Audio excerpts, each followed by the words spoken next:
Hi, my name's Lori Strawhecker, and I am an online chemistry tutor. I, if you're anything like me, you are definitely a learner.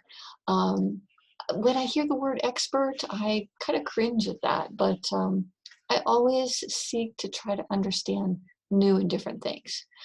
In the past, I've helped a lot of students with the mathematical side of chemistry, and I am jumping into more the topic of chemistry and just doing some videos and refreshing my mind and hopefully helping you as well. So today we're talking about something called the atomic orbital hybridization. My definition of the atomic orbital hybridization really has to do with, I call it, um,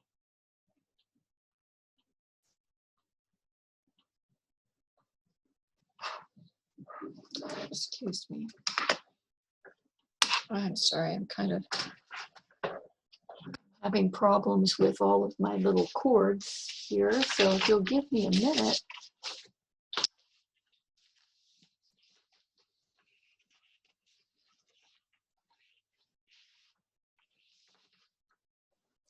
Sorry about that.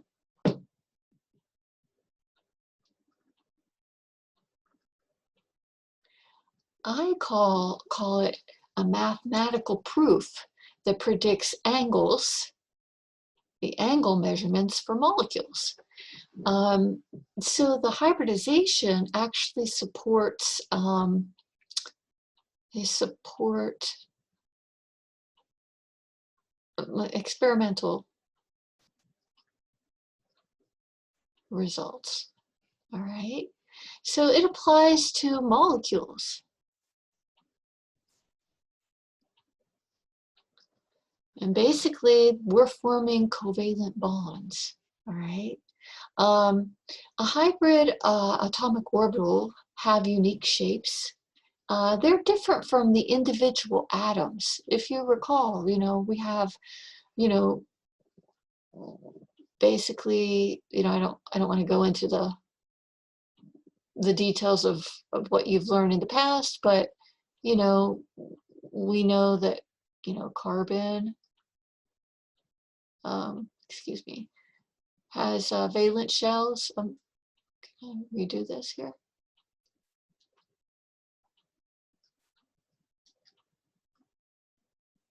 So when we think about carbon, we know that it has six protons, and it begins with 6 electrons. So if we were looking at the valence shell, we would know that that would be 2s2 and 2p2. All right, so if you looked at the periodic table, you would know and understand that. So in our Lewis structure of carbon, we have 4 electrons in the outer valence shell. So we would place them like that. All right. So we know and understand that. What we're trying, and we also know that the shape of an s orbital, is a sphere. And we have a p orbital. We have like 3 little shells that we normally deal with, or orbitals that we deal with, and we know that the P is basically like a dumbbell. All right, it can go in the X and Y and the Z positions. So with that reminder, we have these shapes. That's for the individual atom. But when we're talking about hybridization, we're talking about the molecule, a molecule, something that combines with a carbon. So they have unique shapes that are different than the individual atoms. We use the electron configuration from the atoms in the molecule, and there are orbital interactions that take place with those electrons that are in the outer valence shell. So what determines an orbital interaction? It's that energy difference between interacting orbitals, the energy between atoms. When the energy between atoms are very close, then there's orbital interaction. When the magnitude of the overlap is large, that's what happens. That's when what ignites or what kind of helps make it an orbital interact. So what I'd like to do is I just kind of wanted to briefly talk about those things, and we'll see how that takes place as we move on down talking about all of these details. So what I want you to know is that you need to really, as a student of chemistry, you really need to know these, all right? Memorize them. So we have an sp or hybrid orbital, we have an sp2, sp3, sp3d. There's more, sp3d2. So these are the ones that you really should know. And when we're dealing with these hybrid orbitals, and we'll look at the details down here, I want you to understand that we're talking about probabilities of where electrons spend the most time. Each hybrid orbital takes up a certain amount of electron density or space. So the electron density includes like single bonds, double bonds, triple bonds, lone, well, I guess I should say electron pair, lone electron pairs, and radicals. But we probably won't spend time on radicals, all right? So when we're talking about electron density, basically we're looking at, let's just look at this sp orbital. The sp orbital has two spaces where electrons can kind of hang out. So if we think of the S as in terms of a mathematical, the S and the P as mathematical ways of looking at it, we can look at S to the first power and P to the first power. Even though they don't have the same, I don't want us to fully think about math here. I just kind of want to get a general idea of, okay, let's add these exponents. And so therefore, we can see that the sp or hybrid orbital has two electron dense spaces. When we look at sp2, we can think of S as being in the, S to the first power, and we'll have three electron density spaces where the electrons kind of hang out. The probability of finding them in those particular places or those orientations. So as you can see, it seems like it's climbing here, right? We have S to the first power, P to the third power. If we're just adding the exponents, that would be 4 electron density spaces.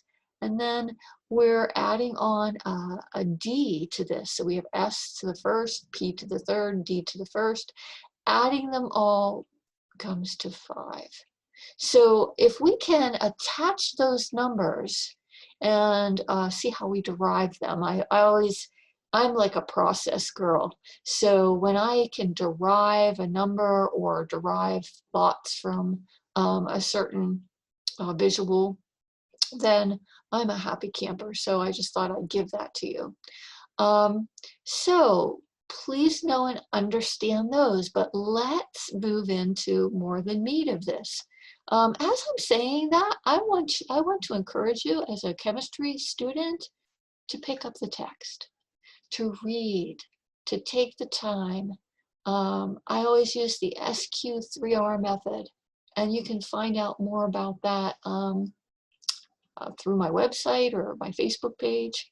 There are methods out there for reading textbooks, and I find that to be the best method to absorb or take in some scientific information. SQ3R method. Scan, question, SQ3R, yeah, scan, question, read, recite, repeat, repeat, recite, read, reread, and recite. That's how it's done, and it takes a little bit of time, but you're going to find yourself ahead of the game. So if you haven't implemented this in your high school chemistry class, or you have not implemented it in your high school chemistry, or excuse me, your college chemistry 1 class, definitely put it to practice in your college chemistry 2 class or your physics classes. Again, you're going to reap the rewards when finals come or when your midterms come. So just you know, giving you a little insight. So I diverged, and let's get back to talking about these orbitals.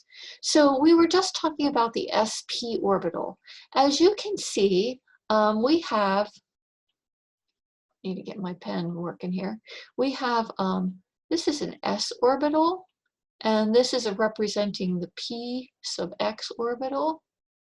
When we hybridize them, when we, you know, kind of put them together, that actually creates something that looks like a p orbital, but truly it's larger than a p orbital. All right, because we've combined it with this s orbital,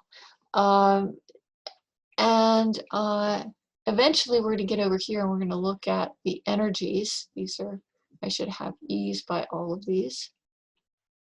And we'll talk about what that looks like on the energy and on the energy side of things.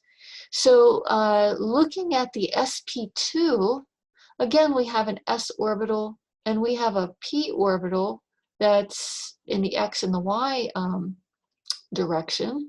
So, and we also, oops, I'm not doing a very good job at this, but when it's hybridized, it kind of looks like this, okay? So we have something going in the x, the y, and the z area, all right? So when we're talking about this particular shape, this is a trigonal planar.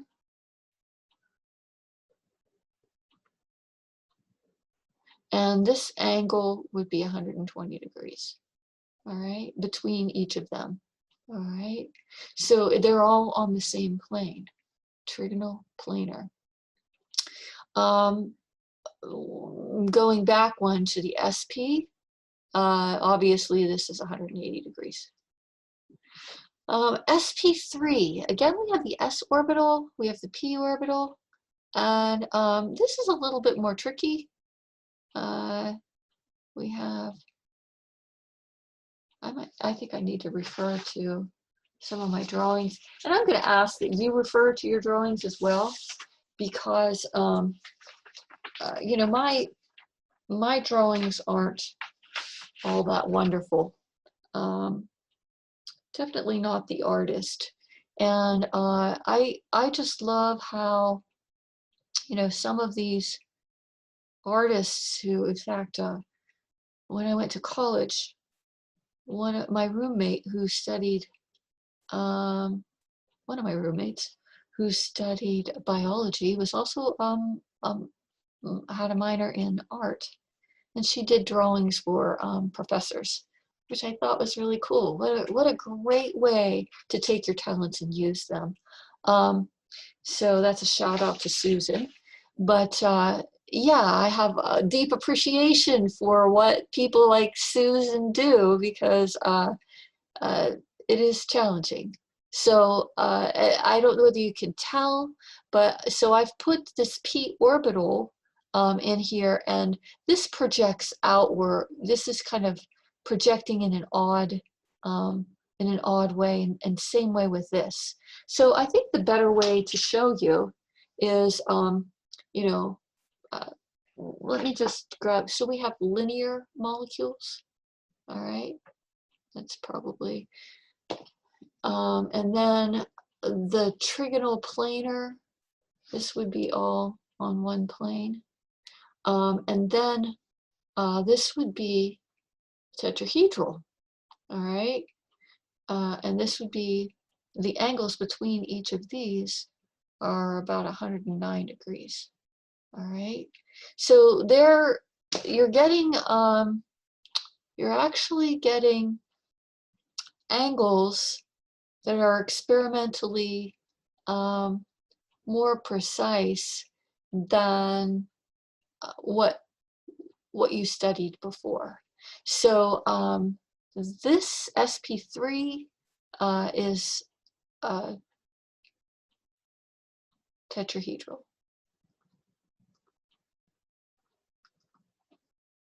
Oops. All right. So let's talk about the energy of these. When we are talking about this SP hybridization, we're talking about, we're going to use this as an example, beryllium Cl2. And all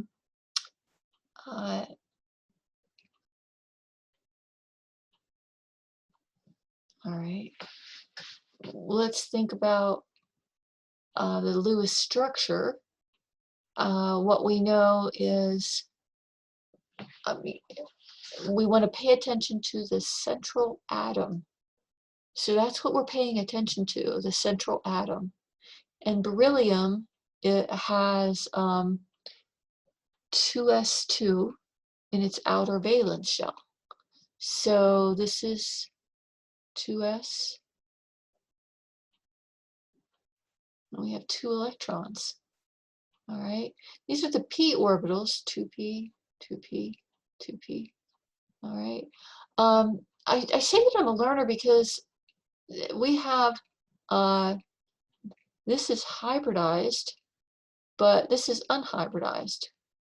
And I've been looking and looking, trying to understand how those p orbitals, how we acknowledge whether we use 1 2p orbital, 2, 3.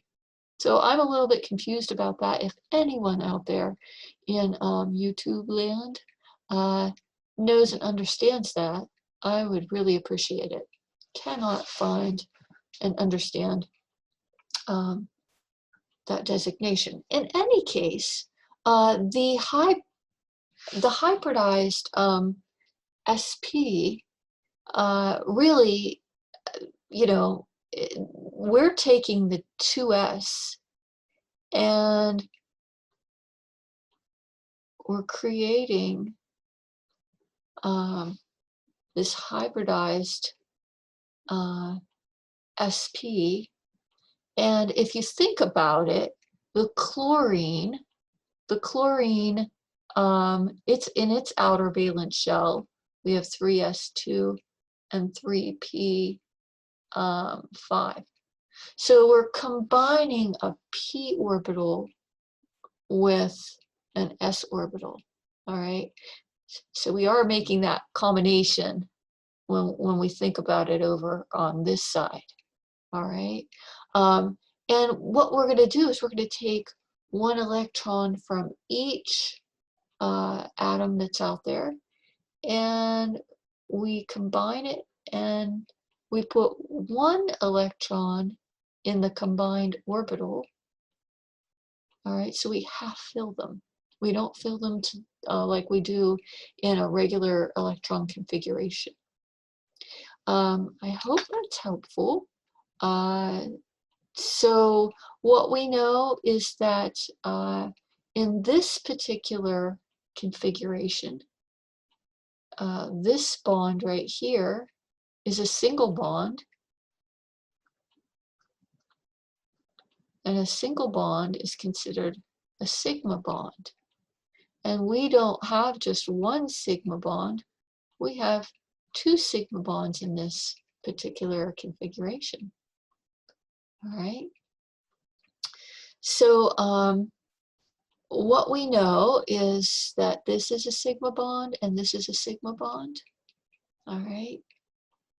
And that our energies, the P energies over on the chlorine side, you know, we have,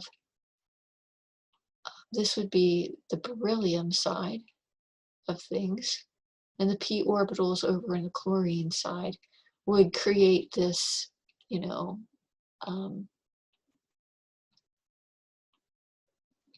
you know, I'm not saying that right. I don't want to say that. I apologize. What's taking place is the beryllium and the chlorine are getting closer and closer to each other. All right. When they get close to each other in some way, then their energies at some point, in some way, those energies are going to have to be like close enough to say, oh, you know what, I kind of like what's happening over here. I think I'll share my electron with you. And that overlap has to take place in such a way that the repulsions, or let me draw a little figure here. If we just thought about hydrogens, all right, and this is the nucleus of the hydrogen. What's in the nucleus? Yeah,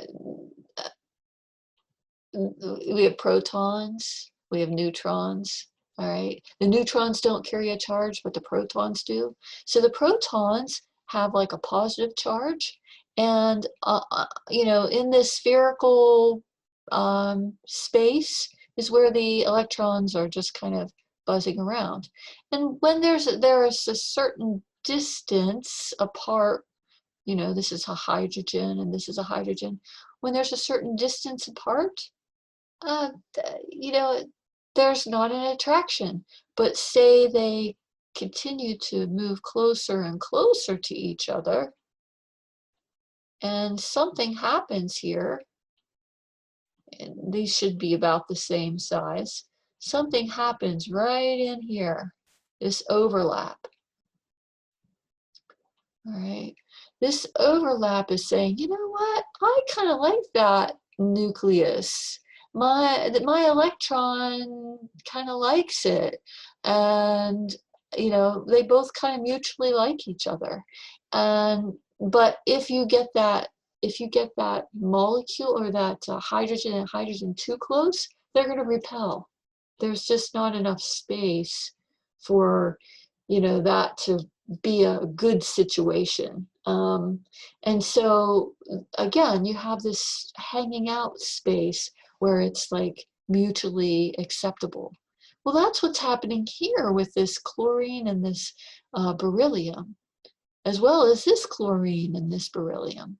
Okay, everybody's kind of like happy, especially when this chlorine is 180 degrees away from this chlorine. All right, and they're close enough to overlap the beryllium, and everyone seems to be happy. So that's what happens. I'm gonna erase this hydrogen drawing that I just gave, and I'll erase this a little bit here, because I want to talk about the sp2, all right, and the energy levels with sp2. So we have a boron, and we have 3 hydrogens. All right, hydrogen, hydrogen, hydrogen. And a boron has 1s2 or 2s2 and 2p and 2p1. So it has 3 electrons in its outer valence shell. So this is the s orbital, and this is the 2s orbital, and this is the 2p orbital. All right. So when we go to combine with the hydrogen, which has 1, 1s, 1 in its outer valence shell. It's going to create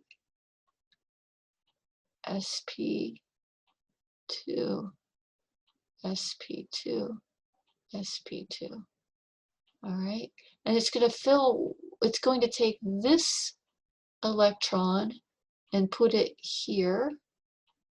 It'll take the hydrogen, and when we take one 2s electron from the boron and we take one electron from the hydrogen and we combine them, we're able to put one electron in a hybrid shell. Now let me see if I can grab a different color so that we can be sure that we're talking about the same things. So I just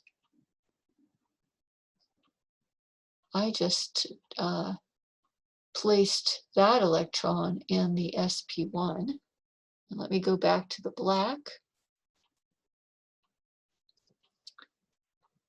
And again, I'm going to take this electron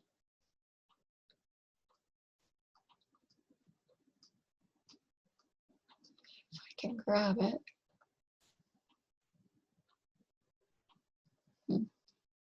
Okay, it doesn't want me to do it that way. I'm going to take this electron and I'm going to place it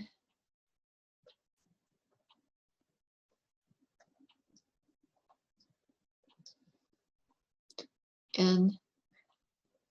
I'm going to take the boron electron, and I'm going to take the hydrogen electron. Okay, it has to be one from each, and I'm going to place it in the next sp2 orbital. So I'm half filling that orbital, and I'm going to take the last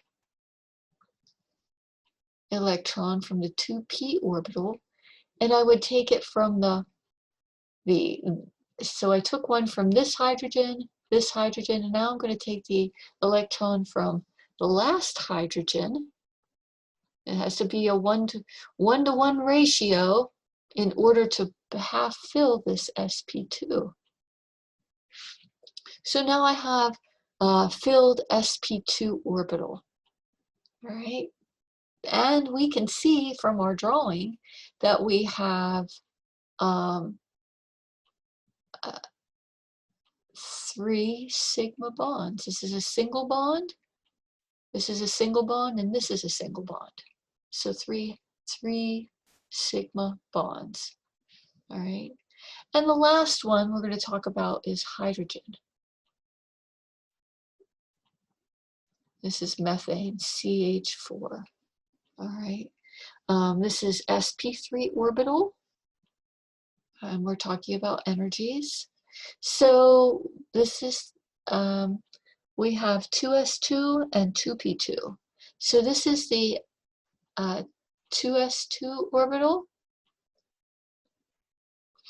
and this is the 2p, and we have an electron here and here. All right, we have 4 electrons. So what we're going to do is we're going to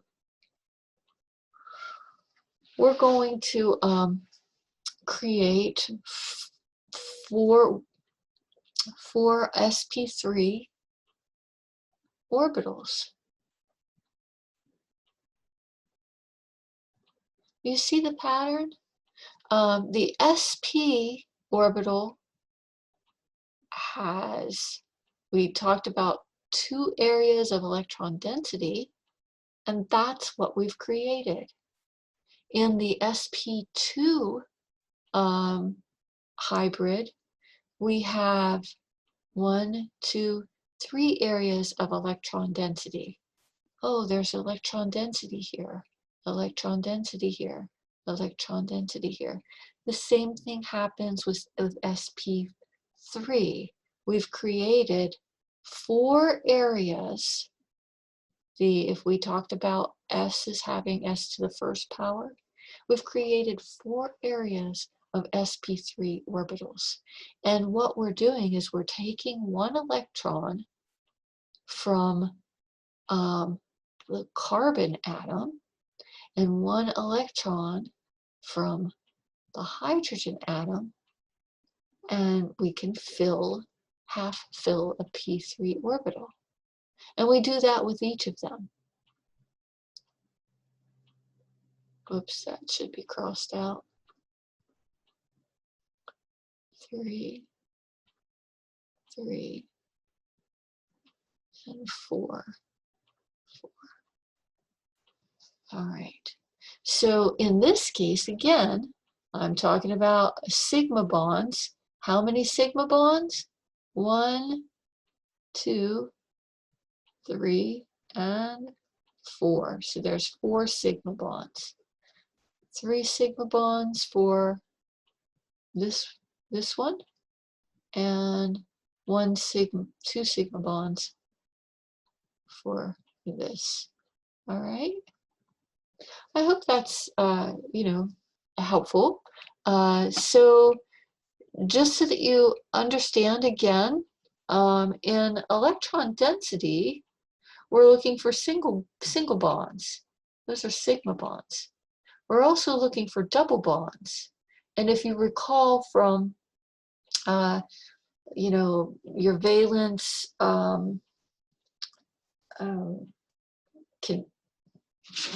what is it called? It's getting late for me, so my apologies. The valence bond theory. That should have been really easy there. Valence bond theory. When we have a double bond, we basically have an S, which is a sigma bond, and a pi. All right. So a double bond gives you a sigma bond and a pi bond.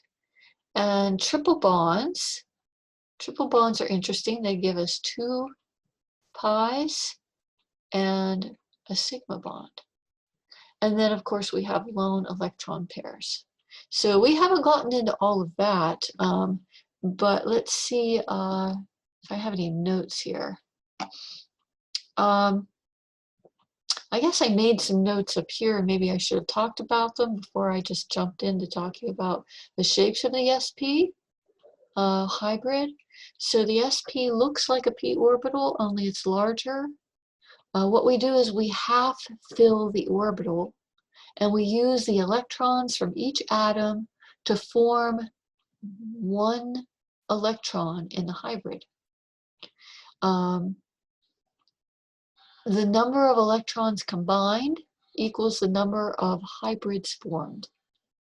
And the overlap occurs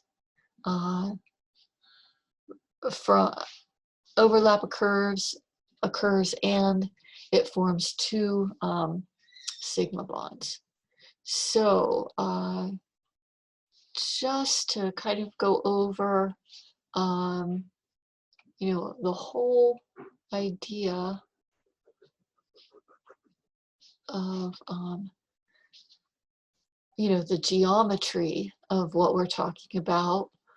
If we understand that electron density has specific areas, and we saw that in the sp hybridization area there were 2 electron density areas, and basically the geometry is linear. If there's 3 electron density areas, that's sp2, and it creates a trigonal planar. 4 areas, sp3 is tetrahedral. 5 is sp3d, which is trigonal bipyramidal. And 6, which is sp3d2, is octahedral. All right, and I know that if you're studying along in chemistry, you're going to have reference to those geometries, and I want you to look at them and understand them. Um, I'll probably, you know, in my next video, I'll have a